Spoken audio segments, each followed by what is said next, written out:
dihimbau kepada seluruh masyarakat untuk mencegah terjadinya virus corona dari tempat-tempat keramaian. Disaranin di rumah aja malah keluyuran kemana-mana. Disaranin di rumah aja malah nongkrong sampai malam gak jelas. Disaranin di rumah aja malah main futsal. So, apa masalahnya? Kamu gak tahu kalau di tubuhmu ada virus. Nanti kamu bakal sadar ketika keluargamu jadi korbannya. Ayo dong, jangan egois. Kasihani keluargamu. Kasihani para tim medis yang telah bekerja tanpa lelah. 2020 baru aja dimulai, dan dunia udah diserang banyak masalah. Banjir parah, Iran lawan Amerika, TikTok yang berjaya, legenda basket yang meninggal dunia, dan yang gak kalah heboh, serangan virus yang bikin dunia kayak kebakaran jenggot. Ya, coronavirus. Di awal kasus, sudah ratusan orang meninggal dari ribuan orang tertular ke puluhan negara dan pasti akan terus bertambah. Pertanyaannya, seberapa bahayakah virus ini? Singkatnya, virus ini bahaya banget karena belum ada antivirus buat nyembuhinnya.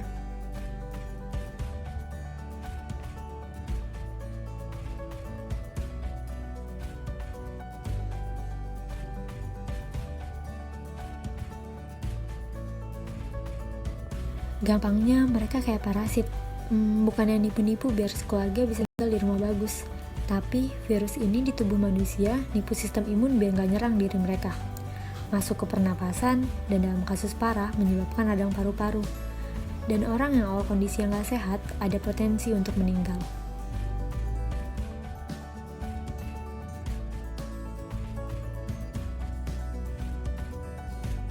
Tapi dari mana virus ini datang? Jadi, awalnya ditemuin pertama kali di Wuhan, menular dari hewan liar termasuk kelelawar dan ular yang dijual di pasar.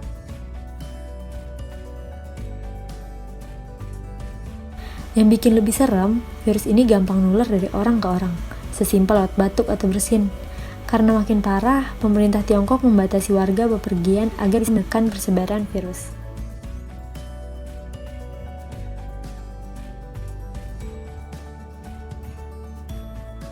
Harus tetap siaga dengan ikut melawan virus biar gak nyerang kita.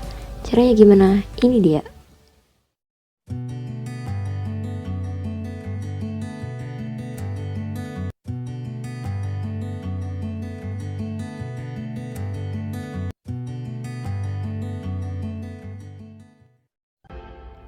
Dua orang di Indonesia resmi dinyatakan terinfeksi virus corona. Sejak pertama, jumlah orang terinfeksi di dunia naik sangat cepat. Jadi perlu diketahui, virus ini bisa disalurkan lewat hidung, mulut, dan mata hingga menginfeksi tubuh. Yang diwaspadai, virus ini bisa menempel di benda-benda sampai beberapa hari. Maka perlu dicatat cara pencegahannya.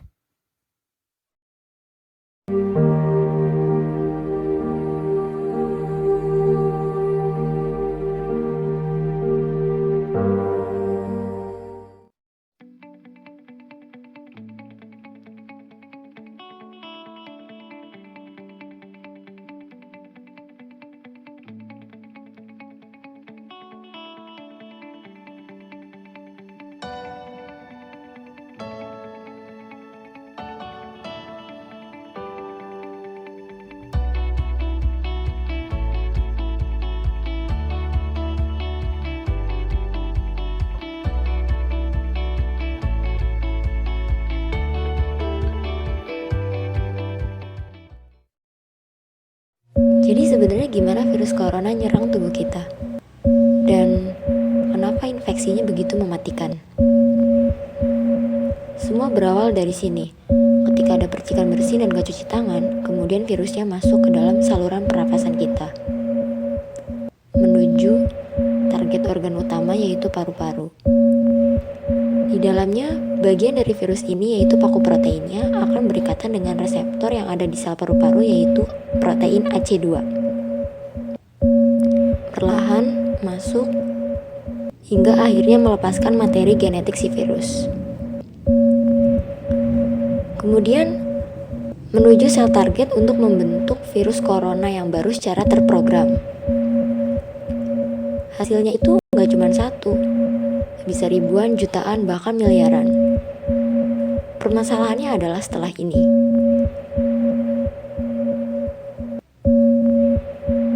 Si virus corona ini adalah layaknya penipu ulung yang membuat sistem imun kita nggak bisa bedain mana kawan mana lawan, bak senjata makan tuan.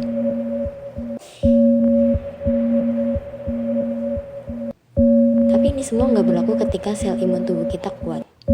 Yang bermasalah adalah ketika sel imun tubuh kita lagi lemah, akan menyebabkan radang paru-paru yang lebih parah.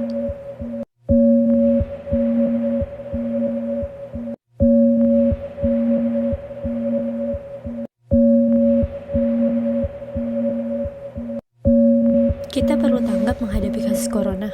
Jangan sampai Indonesia seperti negara lain yang meningkat cepat karena persebarannya tidak ditekan.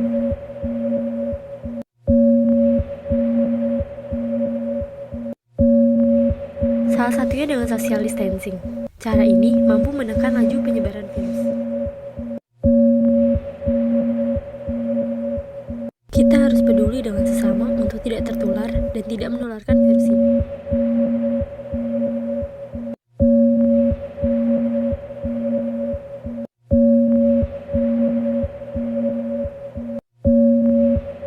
Mengapa ini penting?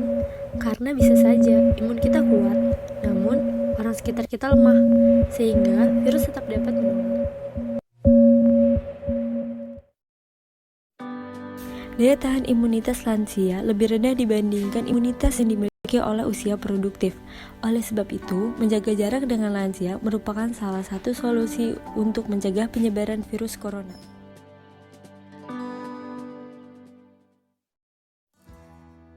Saat ini, hampir seluruh dunia terinfeksi virus. Negara bagian di Eropa mendominasinya.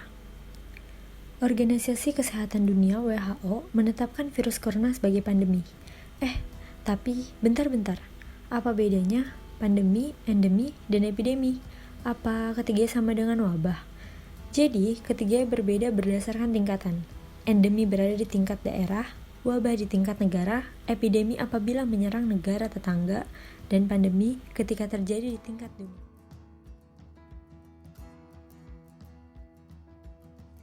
Karena berbahaya, para peneliti terus berupaya menemukan vaksin virus corona.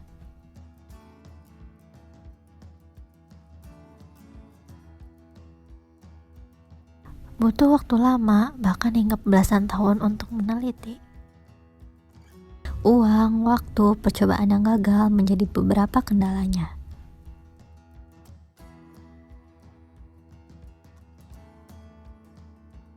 Beberapa virus dapat ditemukan vaksinnya, namun masih ada juga yang sampai sekarang terus dikembangkan penelitiannya. Untuk vaksin corona, mengacu pada temuan vaksin MERS dan SARS pada waktu kejadian, peneliti memperkirakan akan ditemukan dalam waktu 1,5 tahun ke depan. Nantinya, vaksin berupa antigen yang menstimulus imun tubuh.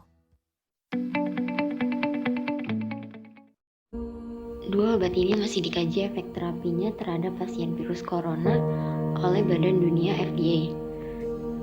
Jadi, kita nggak boleh sembarangan membeli dan menggunakan obat ini tanpa resep dokter. Untuk tata laksana terapi COVID-19 sendiri, ada panduannya yang dikeluarkan oleh WHO sejak 12 Maret 2020. Jadi, jangan lupa cuci tangan, gunakan masker, periksa suhu tubuh,